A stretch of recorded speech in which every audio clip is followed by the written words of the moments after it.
Hey, good morning, good evening, and good afternoon, everyone. We covered DB2 Warehouse target in previous demo, but today we'll be replicating data to Kafka target using changelog business goal for the IBM data replication on cloud. So let's get So I started. have created a connection asset. One is the IBM DB on cloud, another one is Kafka. So let's create the replication asset.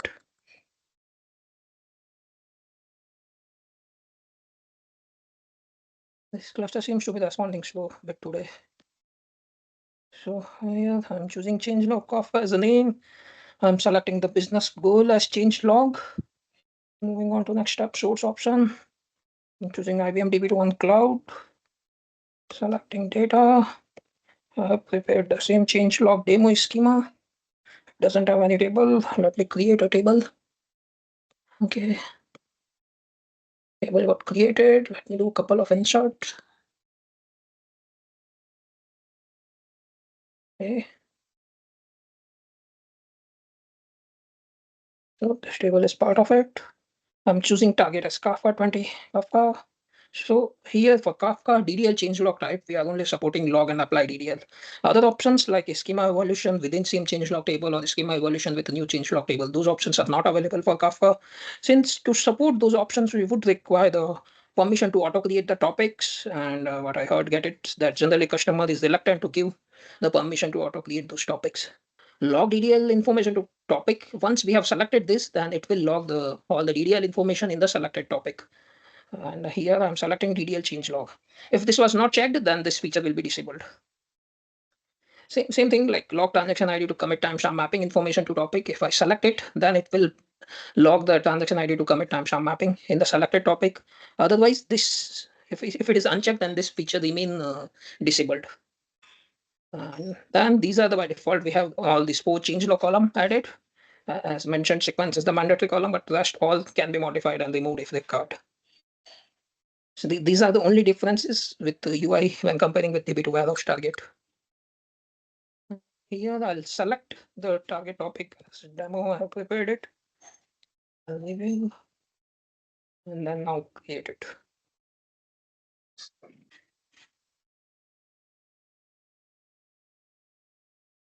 It's creating the application asset now. Meanwhile, I'll show you the status of this topic. It doesn't have any records in this. DDL changelog demo and transaction ID commit timestamp. None of this topic is having any record. Okay, the application asset is created. I'll start it. Choose changelog demo.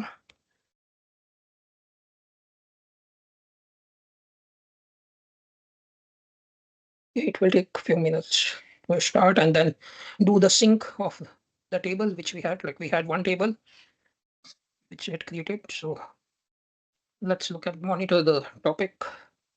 I think it still doesn't edit any record in this. We will be seeing the same create table entry or sync. Let's wait for a second.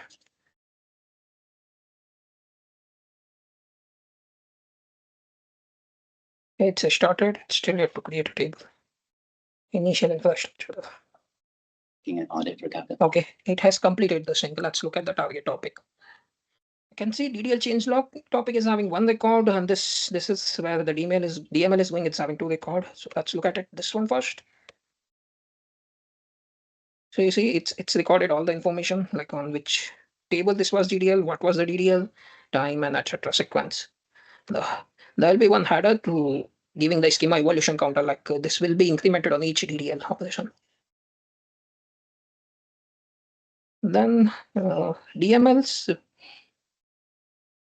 we are seeing two records got logged. These are the records.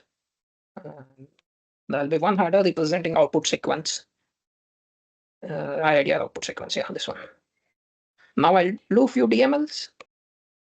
Okay, going back. Let's do some DML. Okay, I had done this to insert. Now doing an update and then doing a delete. Let's look at the target. So I see new DML operation got replicated. I'll show it as newest first. You can see this is the delete. Then these were the update after, update before, followed by, and then these were to insert. I had done it. So I'll do some more DDLs on it now. Uh, I'm adding a column. This column got added. Now I'm doing one more DML here. Now let's look at the target topics. I'll first look at DDL, DDL change log, message. You can see new record is inserted. It's inserted the DDL information as add column DDL. It's having everything. So I'll go back. After DDL, I had done one DML. Let's review that. Okay, this is the new record got inserted. I see the transaction ID is ending with 3554. Let's look at the third topic. So 35. This is the record got inserted correspond to that transaction ID, and here is the timestamp. So this topic is just populating the mapping with the transaction ID to commit timestamp. Let's go back and do some more detail. So I'm creating a table. This table doesn't have a primary key. Okay, this table got created, doing a couple of DML on it.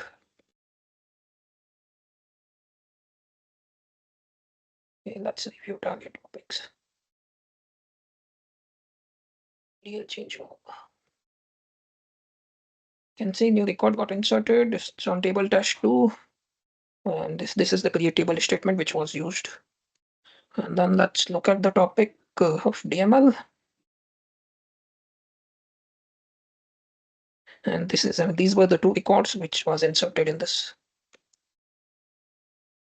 It's a sequence is continuing from previous record. Okay, let's do a truncate.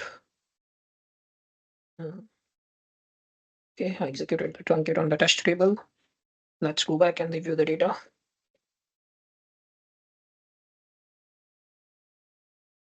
We can see this truncate got logged. There is no other impact of this truncate.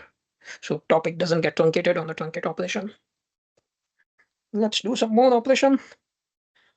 This is the DML. And then I'm doing a drop column.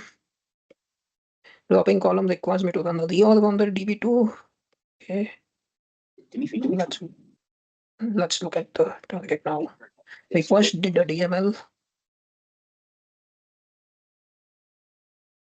So this was the DML we had done and it got replicated. And then after that, we did the DDL. And let's see. This is the DDL drop column got logged here. So let's do some more of this one. Okay, I'm doing one DML. And then I'm doing one rename table.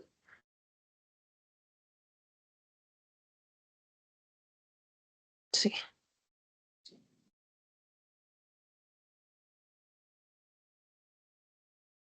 So here test2 got renamed. This was the renamed we executed on the source.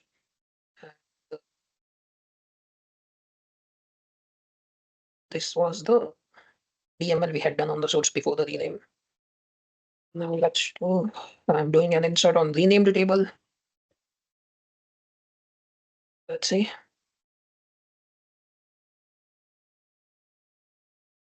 Okay, I think I need to do the refresh. Okay, this insert got replicated on renamed table. So now I'll just do dropping the rename and drop the test. So let's look at the DDL topic.